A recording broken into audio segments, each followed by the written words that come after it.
All right, guys. Hey, welcome back. We're here with Skyler Howes. We got episode 8 of the Eric Gubler podcast and excited to have him.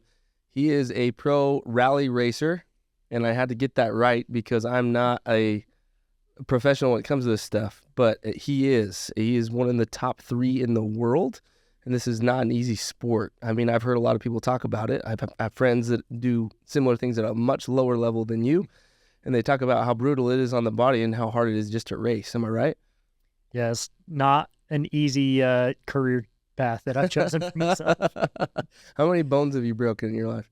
I've broken 8 vertebrae. I've broken my most recent one, which I'm still recovering from. I'm 5 weeks out from a broken scapula, my shoulder blade.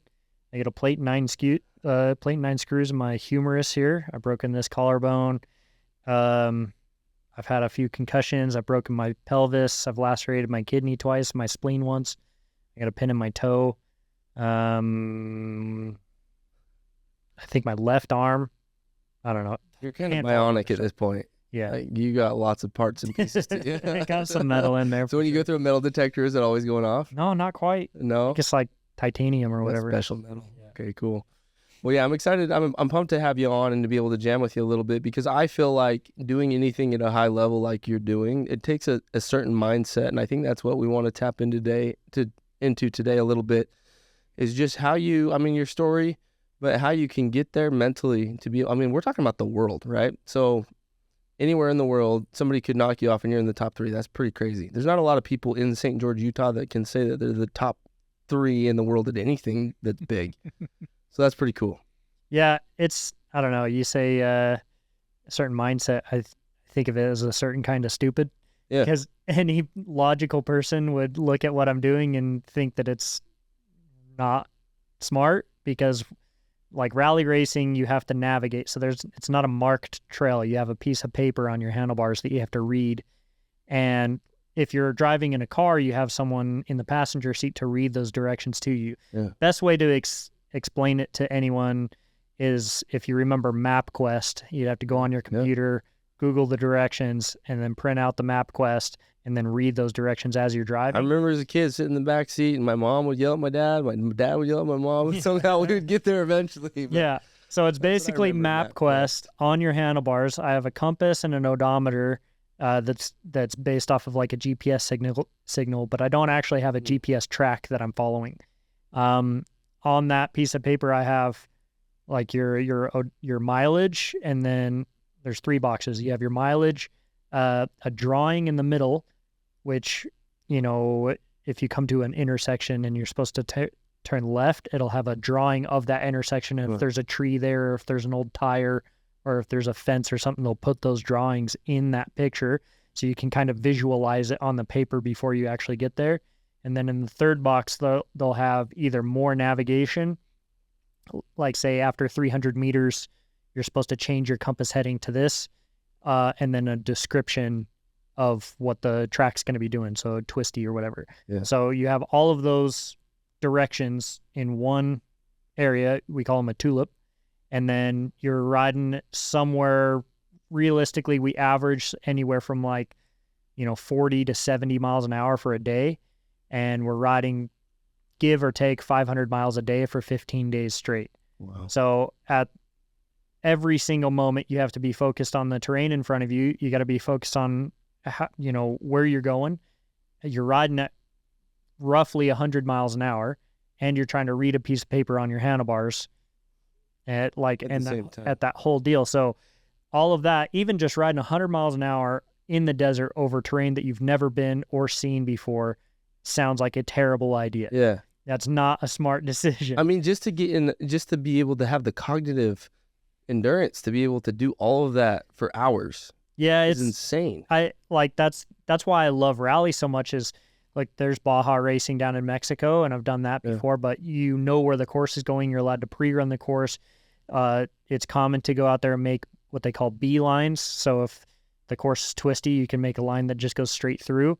They have these little virtual checkpoints that you have to hit, and all it does is just register on a GPS. So as long as you hit all those virtual checkpoints, you can essentially make your own race course. And rally, you can't do that. Rally, you have to, nobody knows where you're going. So it's just like a raw form of racing. So your mental focus has to be insane. Your physical endurance has to be insane. Yeah. Like the way you read and interpret the road book, it can be different by day to day. Like the way they draw it, you have to visualize it from like a, helicopter point of view.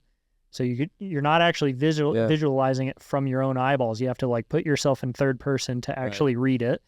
There's so much stuff that comes out to play, and then you have to wake up at 2, sometimes 3 o'clock in the morning, ride for 4 hours on the highway to even get to the racing section, and then race for like 6 hours. Like it's out in the middle of nowhere all the time. We're in the middle of Saudi Arabia. Yeah, which is hot. There's nothing out there. Actually, it's freezing cold in the morning too. This last year was one of the hardest Dakars in recent history, and we would wake up at 3 o'clock in the morning, get on the bike by 4, and it's raining outside, but it's like 33 degrees. So it's just freezing cold. We have to ride for like sometimes, 4 hours. We get to the start line maybe an hour before the actual start of the race starts.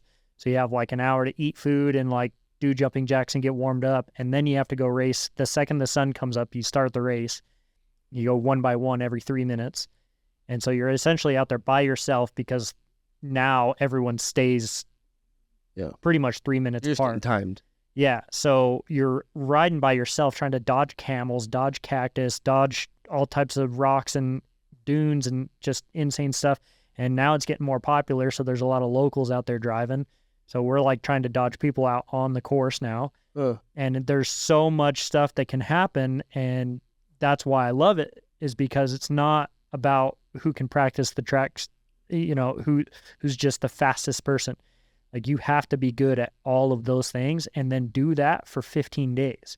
Yeah. And if you now the pace and everything with all the riders is so incredibly tight that if you mess up once, your race is done. Like we had a mess up, but we got lucky that everyone made the same mistake. But there was other riders that made like a 9-minute mistake and they stayed 9 minutes behind the rest of the race. Like this last Dakar was the closest Dakar in history. Like the race finish. We went into the last day, 1 minute separating the top 3 riders, and we had raced for over 45 hours. That's crazy. We had over 45 hours of just the racing time, and we were only 1 minute separated, all 3 of us. What was that like going in the last day then, knowing that you could, where were you ranked in that last day? Well, I led pretty much the entire race. And the second to last day was like your last day to really like push hard. Yeah. And I kind of choked. Like I went out there and I had 2 crashes because I was pushing so hard. And anytime you have a crash, you can guarantee that you're going to lose about a minute, just because the speed that you lose your forward momentum plus the time it takes to actually pick up the bike. So I actually was like 12 seconds into the lead. And then I crashed twice, but I lost about a minute by the time I got to the finish line. So going into the last day, it was so short, and we have waypoints that we have to clear, but the waypoints aren't, we don't get to see where they're at. They're only on that piece of paper, and they only just register when we go through the point on our GPS. We don't actually like physically see where the waypoint is. And on that last day, it's like every single corner had a waypoint on it. And the waypoint radius was really, really small. So the point of that is there's no real navigation, because every single time you open the waypoint, you get an arrow that points you to the center of it, and then it disappears. But all the corners were so close together that it would almost like waypoint, waypoint, waypoint. So there's no real navigation. So nobody's going to go slow to like make sure they get the navigation right. Everyone's just pinning it. And it was short enough that it was like to make up a minute in such a short stage is like, you have to just wait for a mistake. Yeah. So all I did was just ride as fast as I felt comfortable. It was super muddy. It just rained all night. It was really, really muddy and slippery. And there was, they started at reversed order. So there was 100 people that started in front of us. So the track was just destroyed. It was a war zone too, because it was so muddy. People were like, had to get their bikes helicoptered out of the mud because they got stuck. They couldn't actually lift their bikes out. There was like 20 people that were just stuck in the mud by the time we got there. Insane. I had hit a rock before, like right when the stage started, and like rode my front wheel for a while. I almost crashed. So I was like, all right, I have to just ride like as fast as I can, but I'm not gonna like send it. Yeah. I like, there's no way for me to make up a minute in this time. The other two guys were only separated by 12 seconds. So 12 seconds, that was even a lot. Like that was to make up 12 seconds on the other guy. It was like a huge deal. And so it was Toby Price, who's an Australian, Kevin Benavidez is a Argentinian, and me, and both Kevin and Toby have won 2 Dakars. And then me, I've never even been on the podium. So I'm going up against 2 legends that are like gangsters on a motorcycle. Yeah. And going into that final day, I was just like, all right, look, I just rode every day for the last 14 days to get to this point, and I did fine. I'm not going to change anything. I'll just go into the last day and ride my best and do what I can and not throw it away. A podium is better than, going home in an ambulance or in a helicopter. Right. So I was like, if one of those guys mess up, so if you missed one of those waypoints, it was a minute penalty, because normally they're like 20 minutes, but just these little ones were a minute penalty. So I was like, maybe they'll miss miss a waypoint and get a penalty. Maybe they'll miss one and have to turn around and go back and get it, and I'll get some time, something. And everyone nailed it. So it put me to 3rd, and that's where I got the podium. Yeah. So I obviously having that tight, like that close of a race, you go all the way back to 10 days ago. Like there was this time that I wasted 4 minutes. Like if I didn't waste that time 10 days ago, I'd be, now 2 minutes into the lead or whatever. That's what I think is so crazy as I'm listening to this about this sport, right? The main sports that everybody talks about, like football, baseball, soccer even, like it's a huge world sport. They're playing for maybe 3 hours, 4. You're out there for 15 days. Like you have to be sending it for 15 days. Like it's not that. I mean, it's exhausting, I'll say, to send it for 3 hours, like full send. Yeah. So how do you pace yourself to where you're sending it and you're giving it everything, but you know that this is a marathon? You know what I mean? Yeah. The easiest way to describe it to someone who's like more sports oriented rather than like motorsports is look at it kind of like a triathlon. Yeah. So you're going to have your strengths and your weaknesses, whether it be like your swim is your strength or your cycling, whatever it might be. And then in every single one of those strengths and weaknesses, you're going to have like moments that you're strong, whether you're weak in that area, you'll be strong. Like for instance, a cycle. If you're weak on the cycling, if you're going downhill, that's an easy part that you can maybe catch a breath. Yeah. So it's kind of the same thing in rally. You're going to have every single type of terrain that you can think of probably in one day. You're going to have dunes, rocks, riverbeds, fast, gravel roads, mountains, tight technical, everything that you can think of besides like woods, because we're in the middle of the desert. You can have, and so you're going to have areas that you're really strong in and then areas that you're weak in, and you have to take advantage of those strong areas, take advantage of the rest areas to try and recover. Like literally we'll be racing at 100 miles an hour and reach down and grab like a gel pack out of our packet and like try to eat food, or sometimes we get to neutralization zones, like a speed zone where we're going through this small tiny little village, so we'll like try to like stuff food in our face, and or like we have like a hydration pack that has electrolytes and like a carb mix in it. You try to like drink as much as possible, whatever you can, and you're just trying to do all of that in your you have all these areas that you can either excel or you're going to fall back in, and you got to understand where that is. So, again, the same as a triathlon. Okay, maybe our special, that's what the racing section is called. Maybe our special is going to take us 5 hours that day. And maybe a long, hard triathlon would take you 5 hours. So during that same 5 hours, you have to just be on your game. You have to have trained for it. You have to understand where you're going to excel, where you need to actually like put the effort in. And then, at the end of the day, it just is what it is. Right. Like you can't, that's the thing that I try to like coach people sometimes is in rally or in like a triathlon or anything. If you lose time, If you fumbled some area, you cannot race faster to make that time back up. Right. The time is gone forever. Right. So it's a key thing that I've so my trainer Nick Chase, he's one of the top triathletes, and why I kind of making this analogy between the two.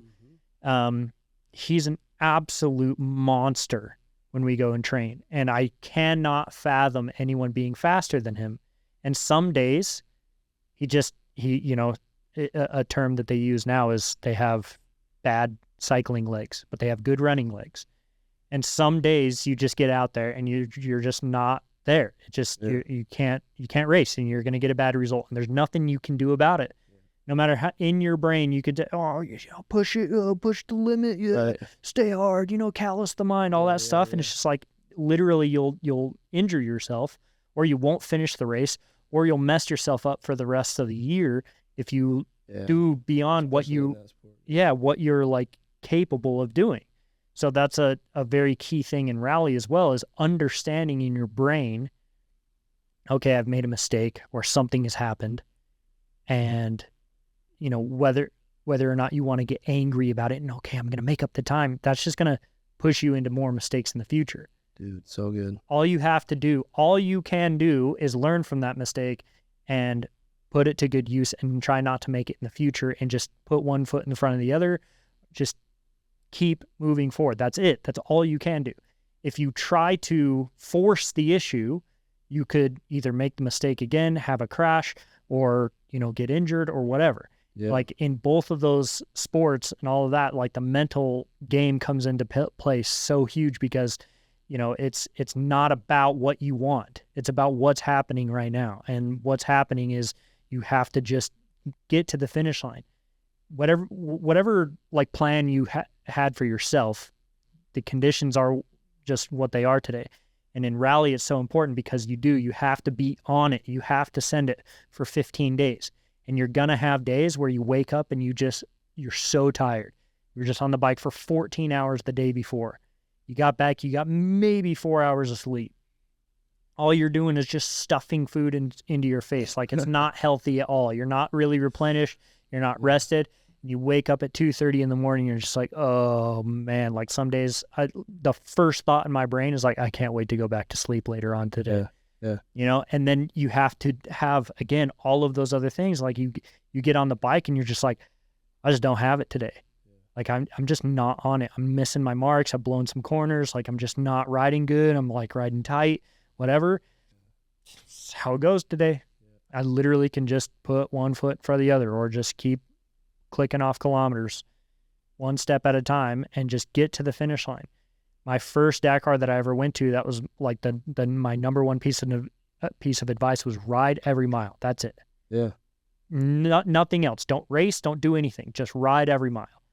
And I went in there thinking I was going to like win the whole thing, and I was going to race. And I like that term right there is like such a key moment of like my mental state, is all you can do is just ride every mile. That's it. You do your best, and that's all you can like expect out of yourself, or else you're just going to beat yourself up mentally. I love that, because it's so applicable to life. And now I know why you're such an easygoing guy, is because you have to be if you're going to do what you do, because it's so long, it's so tiresome, and you have to just pick yourself back up and go. But I've actually thought about this a lot recently, just in life, when we have trials and things that setbacks, we'll call them, things that we call setbacks, which everything is just perspective. Mm-hmm. Everything in life is just a perspective of how we perceive. Our past is a perspective of what happened, and the present is the same thing, right? Yeah. The future can be too, to a point. And so I think a huge thing for us is exactly kind of what you're saying, but it applies so well to life, is what soundtrack are you playing when trials come? Are you, hey, like just pick yourself back, it's okay. One of the things that I say all the time that goes along with what you're saying is you can control your effort, but you can't control the result. And you said the result all the time, like, hey, like the result is just what it is. Like you just may not have it that day, right? You give the effort that you can that day and let the results fall where they will. But that's what we have to, in my mind, that's how we approach life in general, is just give it 100%. With 100% is not our best at like our peak, but it's the best that we can give that day, right? So I love that. It's so interesting because like I'm not a part of this sport. You know, I know you, and that's about all that I know about it. But it's so interesting and fascinating to see the difference. It's almost like it's so different in genre, like how you have to prepare and how do you pack all your food. And I know Kelly, your girlfriend, who I know as well, soon to be fiance. Yeah, can we put that on camera? And Mike, we'll splice this one up in a reel and send it to her. Is that cool? Yeah. What's the word I'm looking for? Utah expectations. Yeah, totally. Well, you're in Utah. Why are we in a rush, dude? Yeah, why are we? Well, how long has it been? 5 years? No. What, a year? 3 years. Okay, 3 years. Yeah. 3 years? Oh, come on. It's all right. It's better than 7. I have friends that are like 7, 8 years. Yeah. We're having a great time. I don't mean to bring this up, but 3 months and my wife and I were married. Another 3 months and we were pregnant. I don't suggest that at all. Just kind of happened that way. And I didn't see myself as that guy. But anyway, we will not put this as a reel because it didn't turn out the way that I wanted to. And I don't want Kelly to see that part. But nah, she's the coolest chick ever. She is the nicest person I've ever met in my life. I love her to death. Here's the thing. I get a ton of crap for this. I am new into my career, right? So I've sacrificed my whole life to get to the point that I'm at right now, and that's to be paid to ride a dirt bike. Yeah. I'm being underpaid, and I'm not afraid to say that out loud. I'm being underpaid, and the reason why that is because I didn't have an option. The only contract that I got in front of my face, I was in a pretty vulnerable spot, and I wanted to sign it. So now that I've had a little bit of success, I'm trying to get myself into a better spot in my life financially, where I can and maybe even find my own place. I'm just renting a room at a friend's house now. And I want to be a little bit more established and a little bit more comfortable with my finances, with where life is. The last thing I want, and I think the reason why this is because I'm riding, I'm doing such a dangerous career. Yeah. At any point in time, my life could change drastically. And the last thing I want to do is put Kelly in a really terrible situation just because whatever, I don't know, what's where I'm looking for. The standard is that you get married if you've been dating for a couple of years. I just want to be a little bit more set in my life, and that's all right. It's just my time frame. Love it. That's how it goes. Yeah, I love it. Oh, might as well, dude. I agree. Just do you for sure. I think that the Mormon culture, the LDS culture, the Utah culture, maybe I'll call it the culture. Better. That's what I was looking for. Is definitely that way, and I don't think that it needs to be that way. That's what I'm saying, dude. Like 3 years, I love her to death, and there's no I don't understand. I just before we make that commitment, because the second you make the marriage commitment, immediately follows baby commitment, and I'm just not in that. I'm just not there yet. And that's all right. That's all right. Soon, well, maybe 10 years. That's pretty soon. Maybe not 10. About the whole eternity. No, that's cool. But I think going back to where I was going headed before I threw in that little was how do you pack everything, man? Like, how do you get everything on that bike? I know I've seen reels from Kelly on social media of you, like she's kind of helping you get ready some days, and some of the races, but you got a whole checklist, and it's like you got your gear is a crazy. Like, how long does it take you to get ready for a race? Well, each morning, like the day before the race, the preparation leading up is like the most important part. Yeah. Before I even leave the house, we pack what I'm going to eat every day for each day of the race. Yeah. And you just pack that in a Ziploc bag and all. 15 days, 16 days, something like that. 15 days. So we pack all of that food into a gear bag. We'll pack all of I wear earplugs. I have we call it monkey butt, because you're on the seat for so long, you're sitting down on the seat, so you get a rash on your butt. So I bring rash cream, nice cream and baby powder and the whole deal.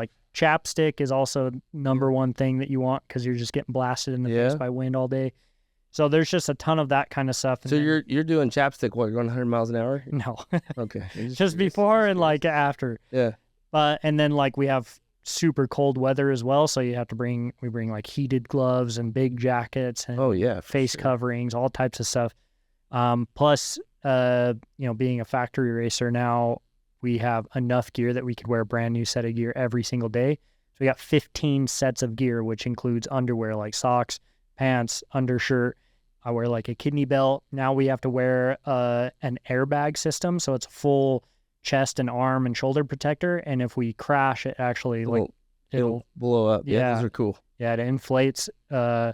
It's actually a really cool thing too.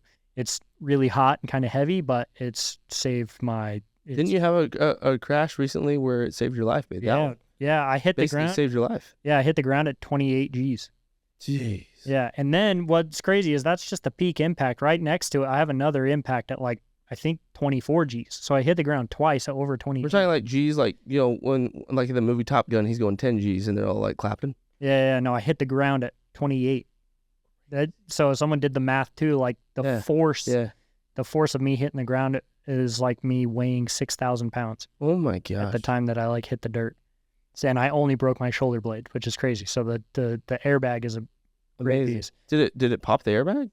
I don't know. I had a hydration pack on my back and that popped and I was soaking wet too. So I don't know. And then I have like my helmet, gloves, goggles, earplugs, that whole deal. Amazing. So we have all of that gear. I take 3 gear bags for all the stuff, plus my regular carry-on for all my clothes and all that. Yeah.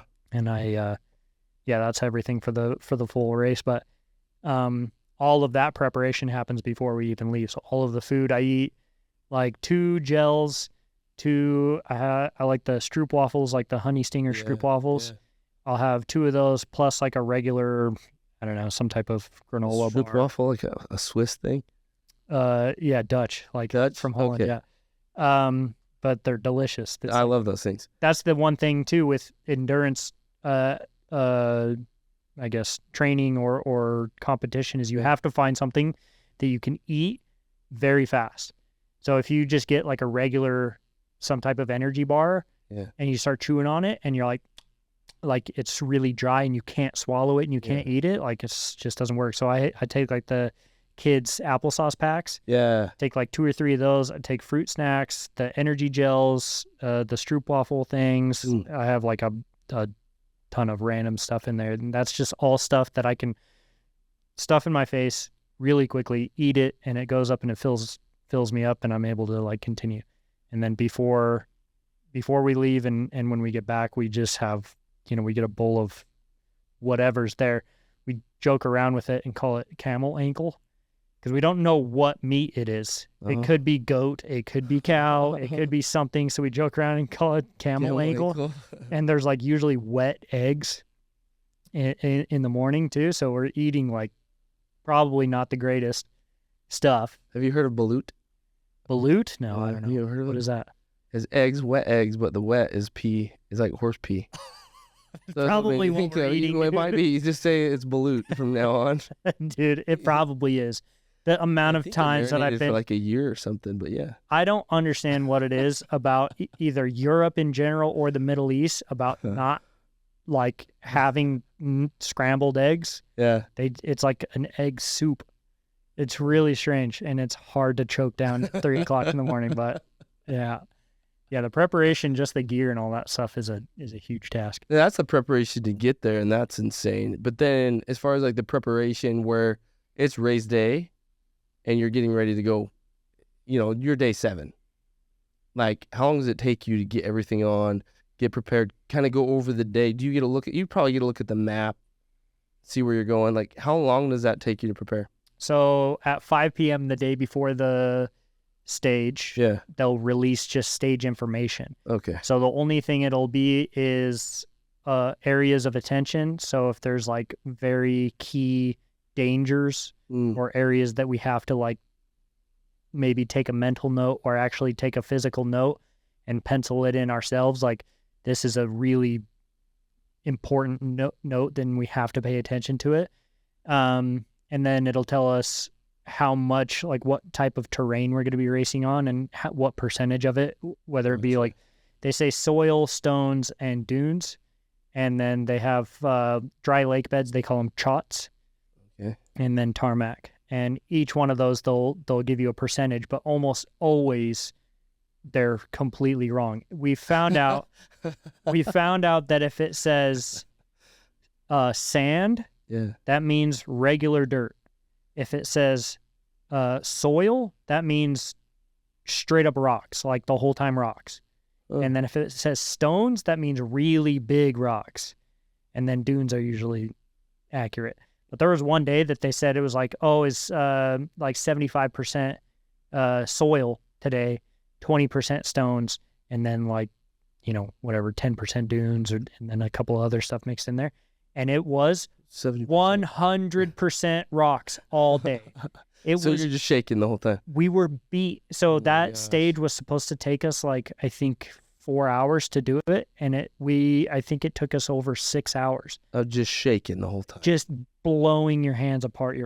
Our arms, everything were just smoked because we were just plowing into rocks all day. Does that hit you the next day?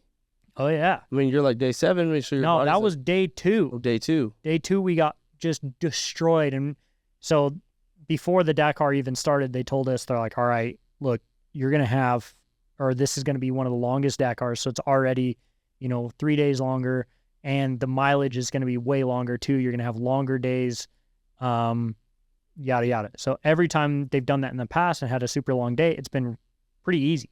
Yeah. Really, really fast roads, or just out in these big open valleys or plateaus, and just not a ton of stuff to do. Easier navigation, all that. We're on day 2 and we hit this day, and it took us 6 hours to do it. It took us 2 hours longer than their projected time. And we're like, oh, this is going to be a gnarly race. And it was. Like, we stayed pretty close the rest of the time, but it was incredibly difficult because of that too. We go into it like, oh yeah, today's going to be like, not so bad. It's going to be all like dirt tracks, like 2-track Jeep trails and stuff. And it was mentally you're gearing up, and then you just get wrecked. Yeah. So the day before the race, backtracking now, the day before the race, they'll give us that information, which now, like, how much do you actually trust of what they're saying? But then they give you like those areas of information.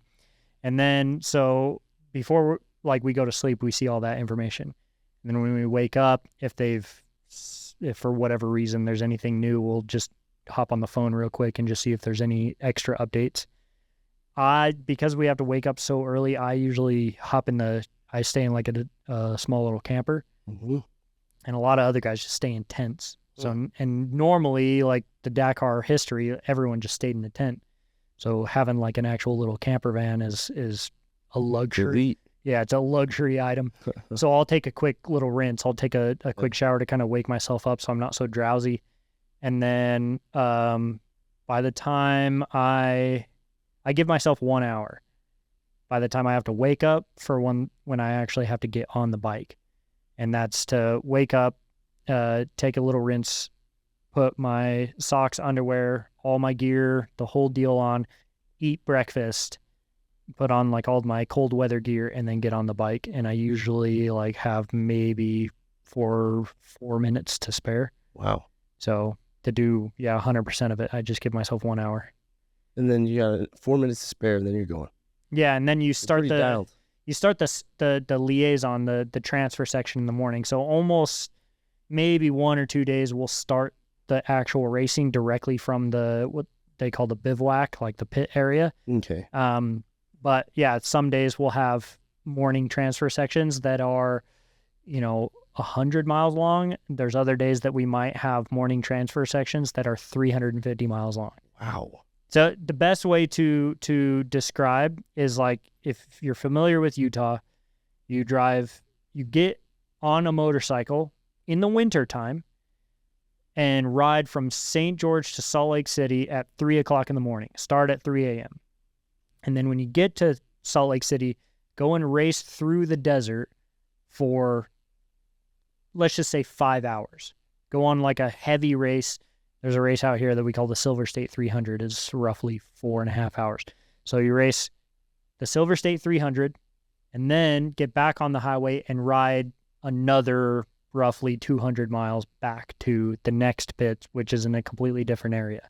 And while you've done all that, the pit crew has packed up the whole truck. They drove on a highway, and now like hopefully you're gonna beat you to the next spot. And so when you get in there, you can give the bike to the mechanic. Mechanic can re-prep the bike for the next day, and then you start the process back over. You can go in, shower, stuff your face with food, get prepped, and try to get to sleep as soon as you can. Yeah. And read all that information, and then start it again and do that for. So there's no downtime really. I mean, your downtime is get to bed. Yeah. Yeah. So like now we do have a little bit more of a luxury. So they actually have like a team physio too. So if you're really smoked, you can go in and get like massage. Yeah, it's more of like, manipulation, because almost always you have like some type of injury. You jump off some type of dune and you jam your wrist, sure, or whatever happens. And so you have to like fix whatever's problem. So it's not like a relaxing massage. It's usually really painful, whatever you got to go through to try and like, fix your whatever issue you got. And then right after that, we have like a team briefing, dinner, go to sleep. Jeez. So yeah, almost zero downtime. The thing that's really strange is it's like it gets into a pretty awesome routine. Like that becomes daily life. That's just what you do. You wake up at 3 o'clock in the morning and you ride all day, and this is how you do it. And you have like a rhythm that you get into, and you go. And then the second you cross that finish line, as soon as you come back to the truck and you go, it's over, then it hits you like a train.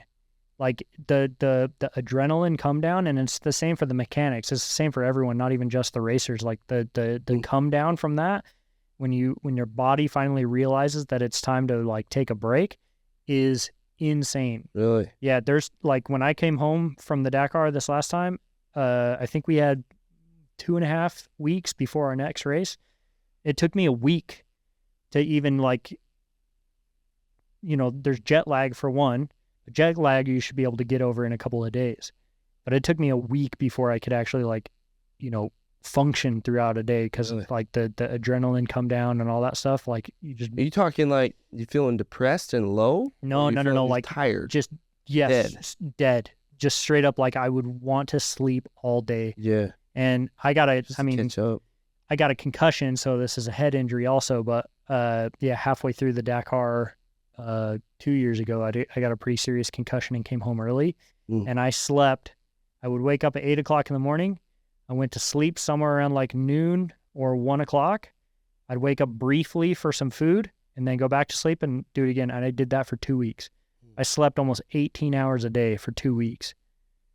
But I also had a head injury too. So that was like a little bit onto it. But yeah, after this year's Dakar, like I'd sleep, 12, 14 hours. Jeez. Just because I was so dead out. Yeah, it was gnarly. So what I'm hearing is it's an incredibly dangerous sport. It's an incredibly unpredictable sport. Mentally, it's insane. Like you just have to be turned on all the time, and just making sure that you're not going to kill yourself and all the other aspects. But somehow it's extremely fulfilling for you. Yeah. That's the hardest thing to explain, honestly. Why? Like, why would you subject yourself to all of what you just explained, like what you just said?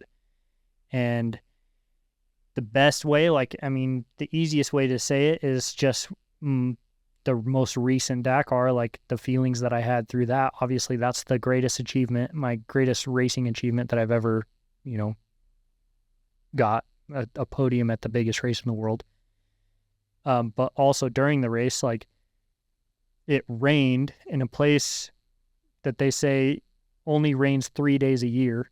It's just this desolate desert, and it rained like for 2 weeks while we were racing. And so we were coming into areas that normally looks like Mad Max, like just this post-apocalyptic world. And we're coming through there and it's green. Like it has these little tiny vegetation growing everywhere. So the whole desert is green. And then you have these giant, like Saudi Arabia, all political stuff aside, is an incredibly beautiful country. Really? It's insane. If you've ever thinking like, Canyonlands or Arches or Moab or even St. George is a beautiful place, you would be floored in Saudi Arabia. So that's part of the fulfillment for you then, is what you're saying. Yeah, I mean, it's just to see the beauty, just to be able to travel the world, and it'd be a shame if I didn't. Places. Yeah, I've been a lot of cool places. But you're going 100 miles an hour, so it's hard. I mean, hard to like really take that in, but somehow you do. Yeah, it would be a shame if I didn't.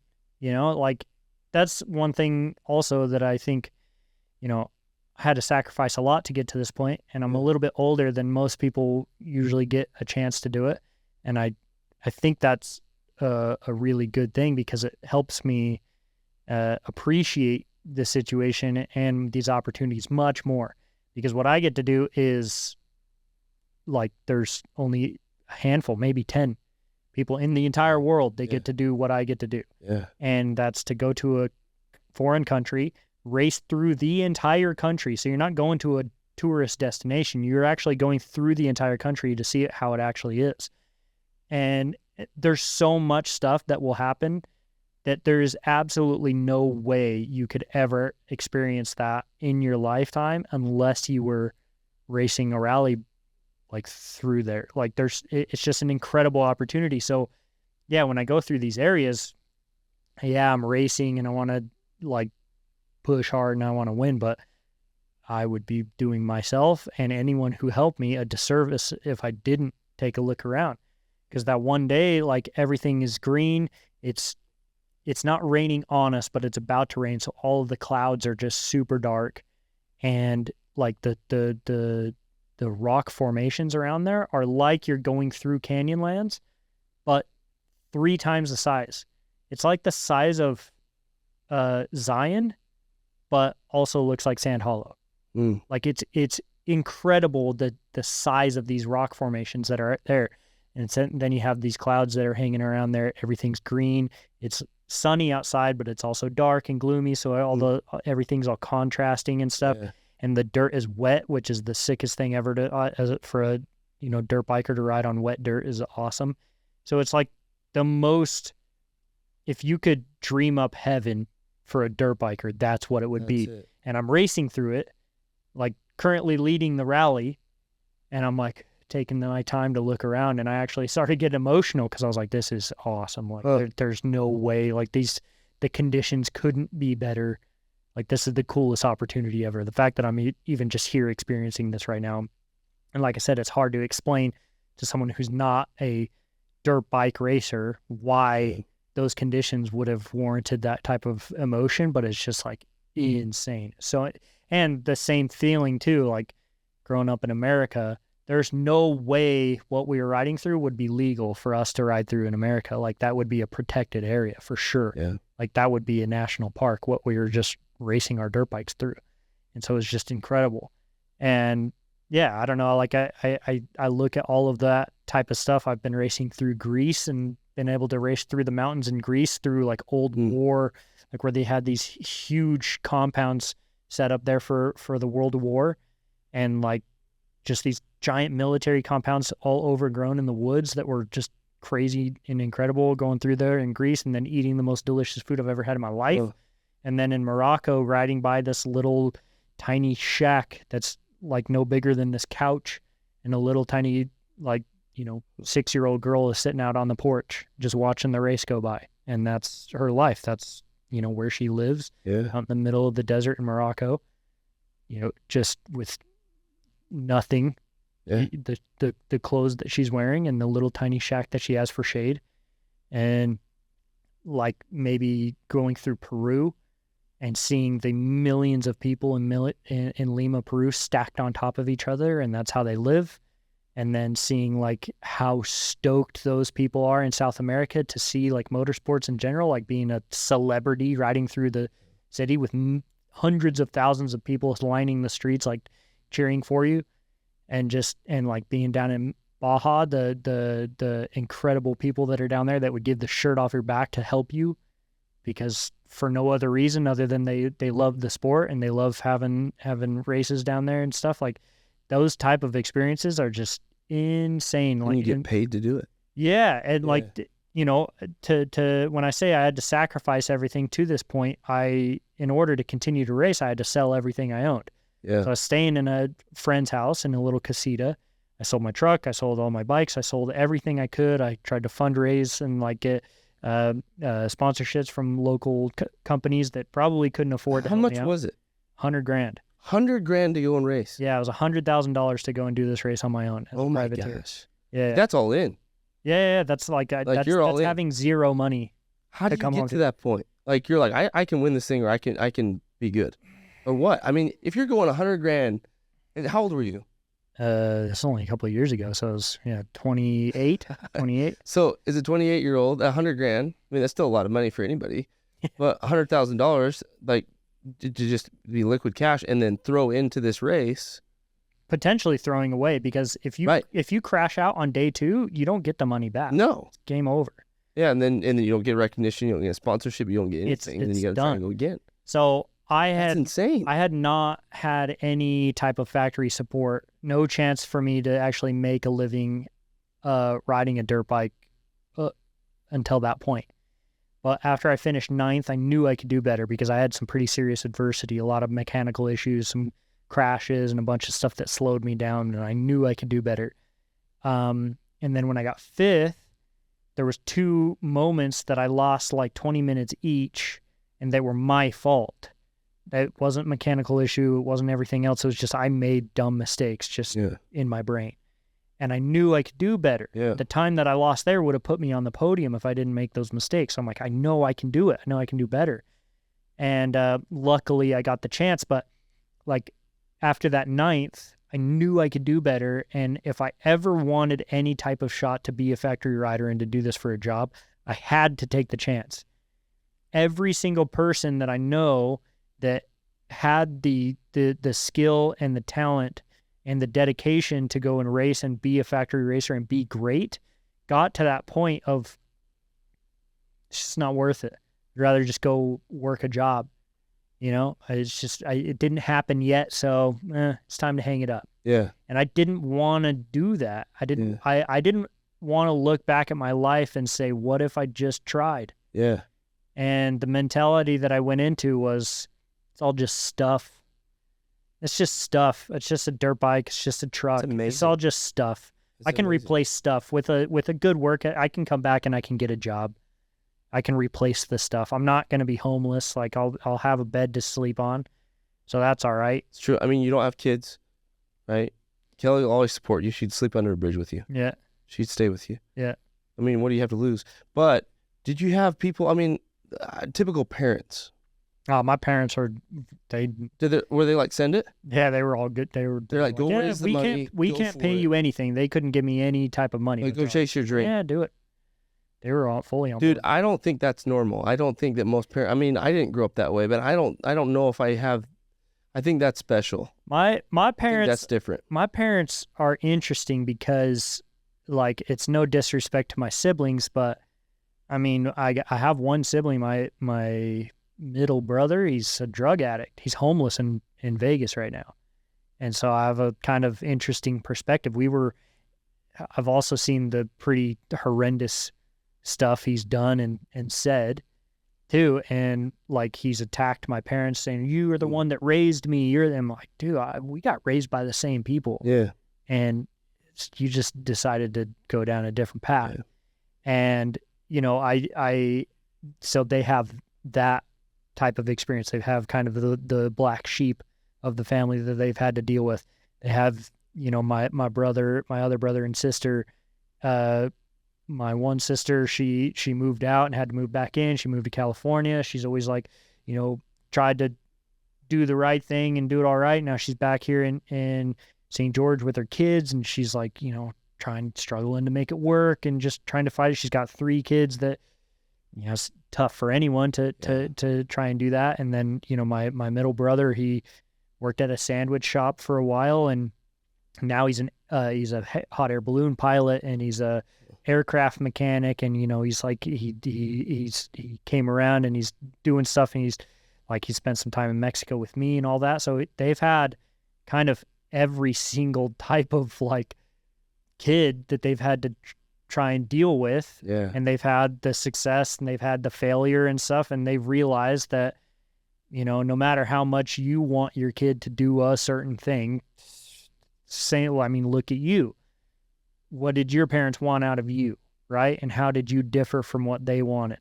It's the same thing that's going to happen with your kids. No matter what you want for your child, they are going to end up deciding their own destiny and their own fate. You can either go along for the ride or you can try and resist it. And for whatever reason, I listened to my parents. If my mom told me to be home at 10 p.m., I was home at 10.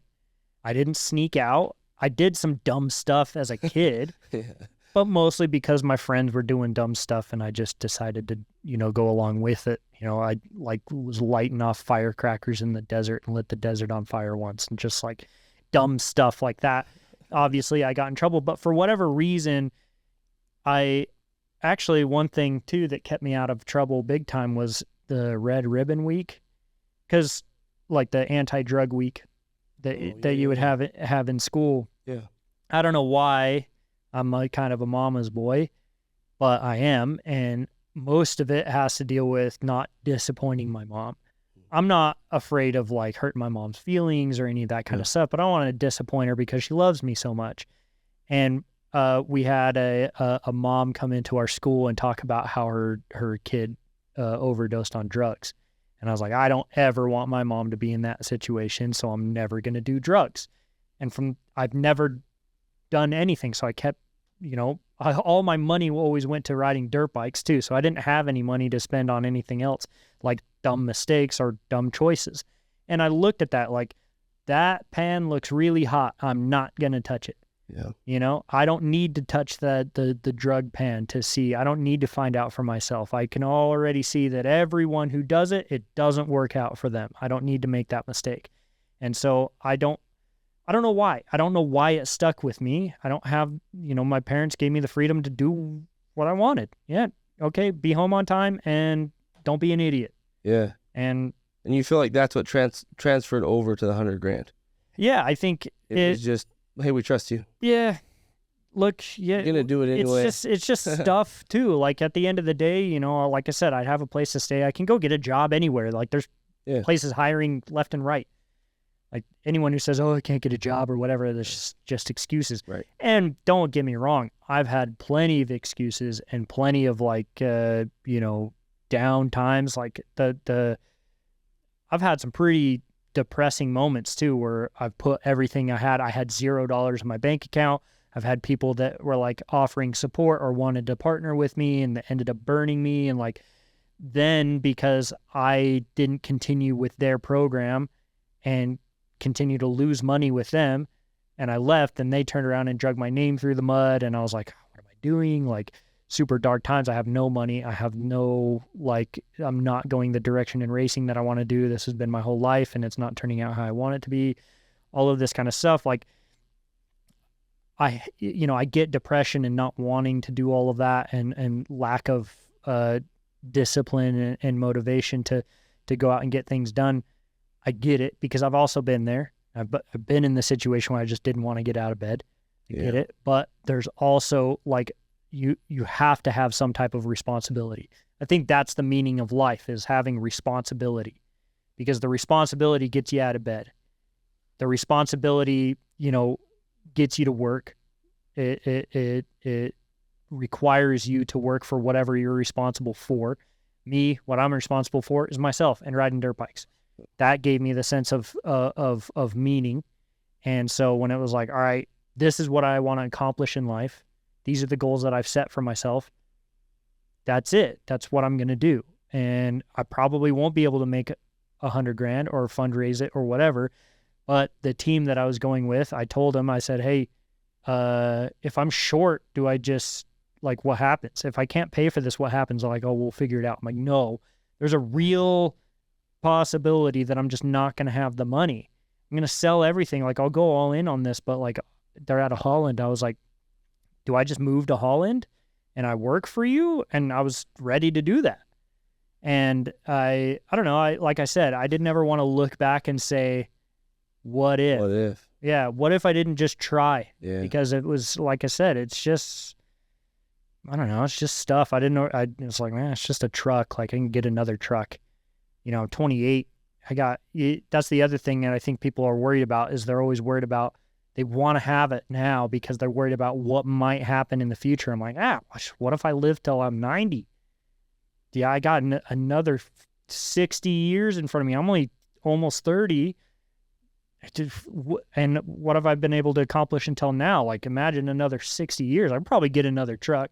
I'd probably get another dirt bike. I'd probably go back to work for a couple of years and probably get more money. Like, it's all right. I'll do what I can and I'll sacrifice to get to this point because I just want the opportunity. I want the chance to do it. And now it's interesting to see like my perspective change on that too, because it's like, now I'm starting to realize like I'm actually risking my life for these goals. Yeah. And this last injury was, I got lucky and didn't really get super injured out of it.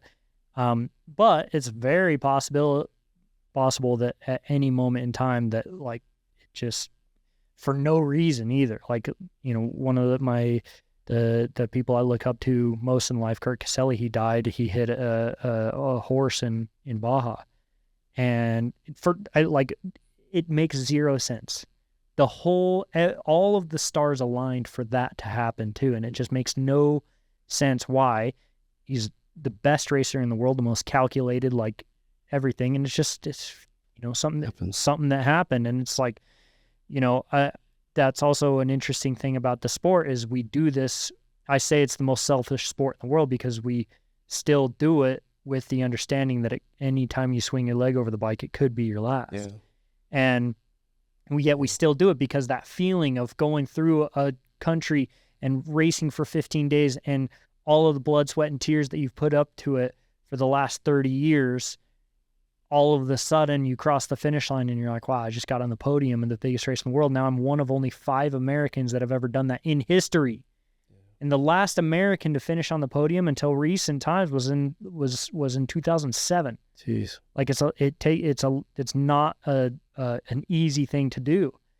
And yeah, I don't know. You look at all of those times and moments and everything that kind of teach you life lessons and all of that. And like you were saying earlier, like, okay, I be perceived as kind of an easygoing guy, but at the same time, like the sport that I'm in, you have to be. If you let anger drive you, it could push you into like you have to. All right, well, yeah, I have to take it all in, to enjoy every process because at any single point in time could be my last. And also, you could be cruising down the street like there's a handful of guys, some of the best athletes in the world, that got taken out on their bicycle. They got hit by a truck while they were riding a bicycle, and they were MotoGP riders, the best in the world, and they just got smoked on a bicycle. And so it's like, look, you cannot sit there. Like the fear of the unknown of the future obviously holds a lot of people back and creates a lot of anxiety.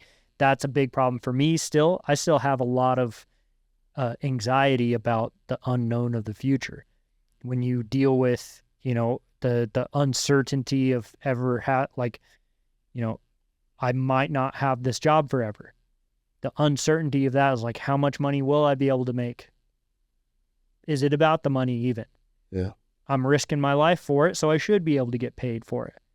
But, like, what am I going to do when I'm done racing? Like, all of that uncertainty, like the butterflies you get before you go to a race too is insane. Like, just the fear of the unknown about what's going to happen is just like, it's insane. There's so much stuff that leads up that I don't know. And I think like my parents, my upbringing and all of that, of like the freedom going out to the desert, the freedom to go out to my parents' house, the freedom that they gave me. And also, like I said, I just wasn't an idiot. If they told me not to do something, I didn't do it. Yeah. And I don't know, it's hard. Why? There's a lot of, I got a ton of other friends that had the exact same like scenario, and they decided to make some other choices in life. It's just like, how do you fall into the situation you're in, Strange. Dude, I think it's so interesting. It's interesting to hear that, like this perspective from you. To me, it totally, and I've said this like 2 times during this podcast, it applies to life way better than most sports, I think. Like it's a long period. It's a marathon. Life is that way. You have to be mentally, like, you have to get up and keep going. You have to trust your team. I think is another thing that I heard in the weeds of that. You have to enjoy the journey, but it can be dangerous. You have fear of the unknown. I think there's a lot of kids and a lot of people that are taking their lives right now. There's just a kid here locally that did. I think that might be, and I know that for a lot of people, it's that they're struggling with something, and I think they have fear that it will never change, right? And that their life will never change. And I think that this sport applies to so much for people. And so I hope people take that away from this episode, that like, this is a guy that performs at the highest level in his sport, and it's not an easy sport. And I think, if we look at life, we're all playing that same game. We're playing at a high level that I think a lot of people, those before us, if they can really see us right now, they're cheering us on because they know how hard it is. They know how hard it was. And it's like, we got to play with the same tenacity in life. We got to be intentional about everything that we do. We've got to be as dialed as Skyler on what am I eating? What is my plan? What hurdles am I going to face today? Like, own the day, like create your day. Like, to me, every single thing that you're saying applies to life. And so, like I said, I hope you guys took that away from today's episode. Skyler, thanks for coming on. I enjoyed it a ton, and I've never like been to a race or seen a race, I just think you're a cool dude. So I'm pumped to have you. I think a lot of people will enjoy this one. So tune in next time. This was episode 8. Appreciate you guys listening this far.